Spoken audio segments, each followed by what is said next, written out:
My wife laughed when I caught her with her lover in our living room. Honey, I want an open marriage. It's trendy now. I smiled and replied, perfect. Then I invited your lover's wife to dinner tonight. My world fell apart in one night. I found my wife with another man in our living room. I did not scream. I did not fight.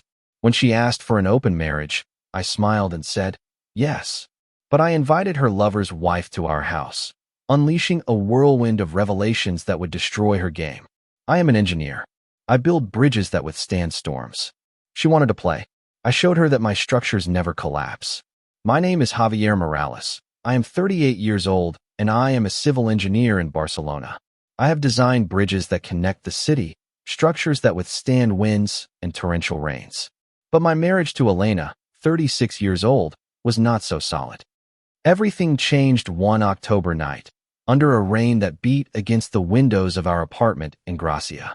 I was about to sleep when my phone vibrated. An anonymous message. Your wife is cheating on you. Check her work phone. She is downstairs with him now. My pulse quickened. Elena had said she was working on a presentation for her company, an advertising agency, in the example. She always came home late, always with excuses. But leaving her personal phone on the nightstand, something she never did, put me on alert. I went downstairs in silence, avoiding the creaks of the floor. A faint glow came from the living room. Then I heard it. Elena's laugh, soft, intimate, as I had not heard it in years. Every step towards the living room made my chest tighten. When I arrived, I saw her on the sofa, too close to a man. Their hands intertwined, his arm around her. It was Diego, a colleague of hers. Younger, about 30 years old, with that arrogance of someone who climbs quickly in the corporate world. Before I could react, the front door opened. Our daughter Lucia, 15 years old, came in with her backpack on her shoulder. She was not supposed to be there. She was supposed to be at a friend's house doing a school project. Her eyes widened upon seeing her mother with Diego. Dad, what is going on? Her voice trembled. Elena pulled away from Diego as if he were on fire. He stood up awkwardly, muttering, I am leaving. I stood in his way. Not so fast, I said, my voice firm despite the storm inside me. What are you doing in my house with my wife at this hour? Diego stammered, looking at Elena, but she was paralyzed. Lucia, go up to your room, please, I asked her calmly, although my heart was breaking to see her confusion. She hesitated, but obeyed, casting a hurt look at her mother. I turned back to Diego. Answer, he stammered. We are just colleagues. We work together. I smiled cold. Is that all? Elena intervened, standing up. Javier, you are exaggerating. It is not what it seems. I looked at her, incredulous. Our daughter saw you and you say I am exaggerating. Diego took the opportunity to slip out the door. Do not come back, I warned him without looking at him. When the door closed, I confronted Elena. Explain yourself. She paced nervously, fiddling with her wedding ring. It is not what you think. Diego and I are just close. Close, I repeated, containing my rage. Since when? She looked away. A few months. The word hit me like a hammer. And what were you planning? To continue in secret? To leave me? Elena took a deep breath and looked at me fixedly. I wanted to propose an open marriage. The silence filled the room. An open marriage after months of cheating. Now she wanted my permission to continue. Do you want my blessing to be with Diego? I asked, my voice flat. Not just for me, she replied quickly. You could also see other people. It would be fair. Something in me changed. The fury gave way to a dangerous calm. I am going to see Lucia, I said, going up the stairs. We will talk later. As I went up, a plan began to form. If Elena wanted a game, I would give her one she would never forget. In Lucia's room, I found her hugging her knees, with tears in her eyes. Mom, are you and Dad going to get a divorce? She asked. I sat next to her. I do not know yet, little one. But whatever happens, you come first. She leaned against me, vulnerable. Why did she do it? I sighed. It is not because of you, Lucia. This is between Mom and me. I promised to protect her, and while she tried to sleep, my mind was working. The next day, I dropped Lucia off at school and went to a cafe in Elborn. I looked in my contacts for Sofia, Diego's wife. I had met her at an event for Elena's company. A quiet woman, a child psychologist, always out of place next to the extroverted Diego.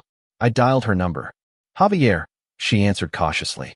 I need to talk to you about Elena and Diego. In person. There was a silence. I suspected it, she said at last. Tell me, where are you? We met at the cafe. When she arrived, her expression was serene, but her eyes reflected fatigue. How long have you known? I asked. Months. The signs were clear: messages, late nights, secrecy. I told her everything. The cheating, the proposal for an open marriage, the humiliation in front of Lucia. What do you want to do, Sophia? I asked. She looked at me, determined. Make them pay the consequences. I smiled. Then, we have a plan. Sophia and I met the next day in a quiet park near the Sagrada Familia, away from prying eyes. We planned with the precision of an engineering project. Every step had to be calculated, every move synchronized. Elena thought my silence was resignation, but she was wrong. I was not going to let her betrayal destroy what I had built with so much effort. She thinks you are considering her proposal, Sophia said, checking notes on her phone. Diego is also nervous, asking me if I suspect anything. I smiled. Perfect. Let them think they are in control. Our strategy was simple, but devastating, to expose their lies without violence, only with the truth. I told Sophia about a rumor I had heard from one of Elena's colleagues at the agency. She was not only with Diego, she had also been seeing her boss, Carlos Vargas, an influential publicist in Barcelona. Sophia was not surprised. Diego has always been ambitious. I would not be surprised if Elena used Carlos to get ahead. We decided to use this information as a weapon. Sophia accessed Diego's phone while he was sleeping and found compromising messages, not only with Elena, but with another colleague, Marta. 3 women, Sophia said, her voice full of contempt. Does he think he can manipulate them all? I also checked Elena's work phone, which she had carelessly left in the kitchen. I found emails with Carlos, dates at a hotel on Paseo de Gracia, disguised as work meetings. We need everyone to find out at the same time, I proposed. A confrontation where they cannot escape. Sophia nodded. Let us invite Carlos to your house. Diego too. Let Elena think it is a normal dinner. The idea was risky, but brilliant. If we played our cards right, their lives would collapse in front of everyone. During the following days, I maintained a facade of calm at home. Elena tried to resume the conversation about the open marriage, testing me. Have you thought more about what we talked about? She asked one night while making coffee. Yes, I replied, sharp but serene. I need clear rules. Total transparency. Do you agree? She hesitated, clearly uncomfortable. Of course. But, do you have someone in mind? I smiled to myself. No one yet. I just want to make sure we are both honest. My answer disconcerted her. She did not expect me to play her game. Meanwhile, Sophia was sowing doubts in Diego. She left emails from a divorce lawyer open on their shared computer and mentioned couples therapy to a mutual friend, knowing it would reach his ears. Diego started calling her more nervously, asking about her day. On Friday, everything was ready. Lucia would be at her grandmother's house, safe from what was about to happen. I told Elena that we would have guests for dinner. Who? She asked, frowning. A surprise, I replied, keeping my tone light. People from your work. Her expression wavered, but she did not insist. That night, when the doorbell rang, I went ahead to open it. Sophia was at the door, serene, but with a spark of determination in her eyes. Good evening, Javier, she said, entering with a firm step. Elena, who was serving wine in the kitchen, froze when she saw her. Sophia, what are you doing here? I invited her, I said calmly, closing the door. I thought it would be interesting to chat all together. Before Elena could answer, the doorbell rang again. This time it was Diego, visibly tense, followed by Carlos Vargas, who entered with his usual air of superiority. The room filled with an electric tension. What is going on, Javier? Elena asked, her voice high-pitched. Just a dinner, I replied, guiding everyone to the dining room. I wanted to invite the important people in your life. Diego avoided my gaze while Carlos seemed confused. Sophia, unperturbed, sat next to me. Elena told me about an open marriage. I began, looking at my wife. She said it would add excitement, right? So I invited Sophia to explore the idea. Elena turned pale. Diego coughed uncomfortably while Carlos frowned. Open marriage, Carlos repeated, looking at Elena. You did not tell me anything about that. Sophia intervened, her voice sharp. Oh, Elena is an expert at omitting details. like her dates with you at the hotel, Carlos, or her messages with Diego. She took out her phone and showed a screenshot, a risque chat between Diego and Elena. Then, another screenshot of an email from Elena to Carlos confirming a meeting at the hotel. Elena jumped up. "This is a setup," she shouted. Diego tried to speak, but Sofia cut him off. "Do not bother, Diego. I also found your messages with Marta.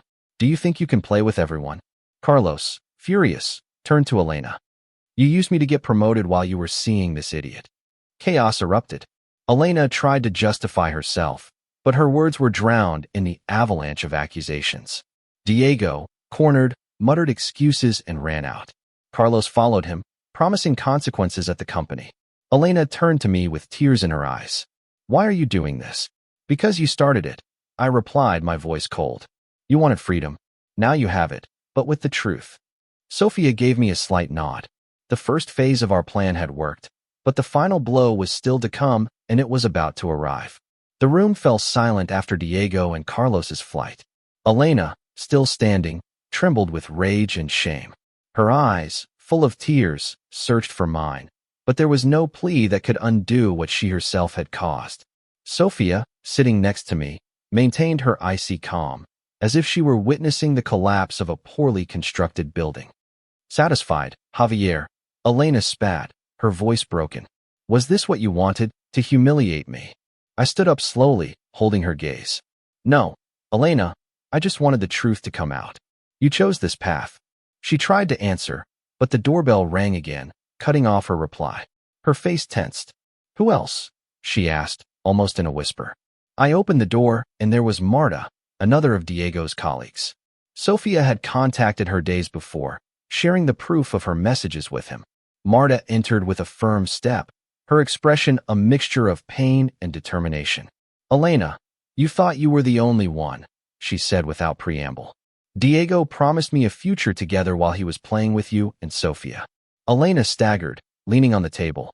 "No, I did not know," she stammered. Marta let out a bitter laugh. "Of course, because you lied too. What about Carlos? Or was he also just a colleague?" Sofia intervened, showing another screenshot on her phone, an email from Elena to Carlos insinuating professional favors in exchange for their encounters. "This ends here," I said, my tone firm. I took an envelope out of my pocket. "These are the divorce papers. My lawyer prepared them this week." Elena looked at the envelope as if it were a weapon. "Javier, please, we can work this out, for Lucia." Her mention of our daughter made my blood boil. "Do not use Lucia as an excuse," I replied. "She deserves better than your lies." Marta, still furious, added, "And I will talk to human resources tomorrow. What you did with Carlos will not go unpunished." Elena collapsed into a chair, defeated. Sofia stood up. "Diego will also face consequences. I have already spoken with a lawyer. His games are over." As Marta and Sofia were leaving, Elena tried one last plea. "Javier, give me a chance." I shook my head. "You had many. This is the end." I left the house, leaving behind the echo of her sobs. The next day, I took Lucia to school. "Is Mom okay?" she asked, her voice full of concern. "She is facing the consequences," I replied gently. "But you and I will be fine." She nodded, squeezing my hand. That same morning I met with Sofia at the same cafe in Elborn. "Diego moved into a friend's house," she said. "He is desperate, but I will not forgive him." I smiled slightly. "We did the right thing." She nodded. Now to rebuild. Elena lost her job at the agency a week later. Carlos, embarrassed by the scandal, did not defend her. Marta filed a formal complaint, and the truth about Elena's maneuvers came to light. I, meanwhile, focused on Lucia and my next project, a bridge in L'Hospitalet, as solid as the new life we were beginning to build. The echo of that night still resonated, but I was moving forward. 2 weeks had passed since the confrontation at home, and life with Lucia was beginning to find a new rhythm. Elena had temporarily moved into a small apartment in Sants, rented by her sister. She did not fight the terms of the divorce, perhaps because the shame had drained her of all fight. Her world, built on lies, had collapsed like a poorly designed structure.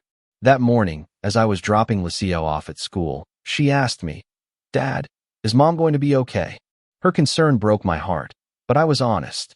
"She is facing the consequences, little one. But you are my priority now." Lucia nodded. although her eyes reflected the wound she still carried. "And are you okay?" I smiled, squeezing her shoulder. "Stronger than you think, like the bridge I designed in Badalona." That brought a small smile to her face. At work, I immersed myself in the L'Hospitalet Bridge project. It was a technical challenge, but also a refuge. Every calculation, every plan reminded me that I could build things that last. However, I could not ignore the loose ends. There were rumors at Elena's company. Carlos Vargas, her boss, was under investigation for abuse of power. Marta, Diego's colleague, had presented evidence of undue favoritism, and the scandal was growing. Elena, although already fired, was still the center of the gossip. Sofia called me that afternoon. "Javier, we need to talk. There is something new." We met at a quiet bar near Plaza Cataluna. When she arrived, she was carrying a folder under her arm. "I found this on Diego's laptop before he left," she said, sliding the folder towards me. Inside were printed emails between Diego and an unknown contact, someone outside the company. They were talking about a special project with Elena, something that sounded like manipulation of advertising contracts. "This is not just infidelity," Sofia said. "It could be illegal." My mind worked quickly. As an engineer, I knew that a crack in a structure can hide a major failure. "We have to be careful," I said. "If we hand this over, it has to be to the right people." Sofia nodded. "I have already contacted a friend in the Guardia Urbana. He is willing to review the evidence discreetly." We decided to act, but without rushing. We did not want blind revenge, only justice. That night at home, Lucia surprised me with a direct question. "Dad, are you and Sofia together?" I laughed, something I had not done in weeks. "No, little one. We are allies, nothing more. She is healing too." Lucia seemed relieved. "I like Sofia. She is strong like you." Her words gave me pause. The strength was not in destroying Elena or Diego, but in protecting my daughter and rebuilding our life. A few days later, I received a message from Elena. She wanted to see me.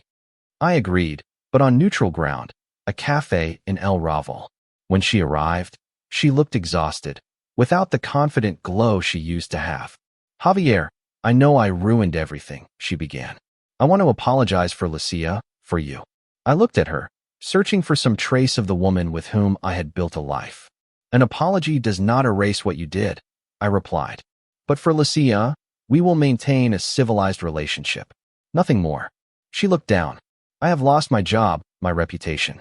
Diego does not answer my calls. Carlos blames me for everything." I did not feel pity, just a strange calm. "You chose that path, Elena.